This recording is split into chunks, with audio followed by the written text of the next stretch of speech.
Ito yung stainless bracket na gamit ko dun sa MDL kong malaki. Naka-powder coat na siya at tagong-tago yung MDL pag ito yung ginamit nyo. Ayan mga boss, ayan ang bracket ng MDL ko. Dahil hindi fit yung nasa kaliwang mounting, pero nakatatlong long rides na ako na ang nakakabit lang ay yung sa likod at yung sa kanan na wala namang alog. Naisipan ko siyang i-redesign para mas gumaan. Ang bigat kasi niyan.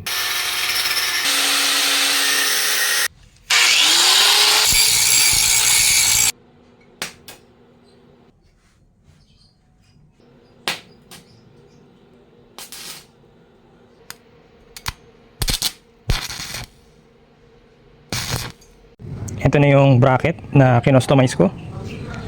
So dinugtong ko siya dito. Tapos dinugtong ko ulit siya dito. I-recycle ko yung isang brace niya. Tapos yung putol dito na isang part, ni-recycle ko din. Ito na yung customized bracket. So isa lang yung support niya dito sa side na to. Kasi yung kabilang side halos kalapit na kalapit na yung sa ECU na bracket. Ayan. So walang alog. Ayan. Solid yan. Buong motor maalog dyan. Pero in terms of MDL, walang pagpag yan.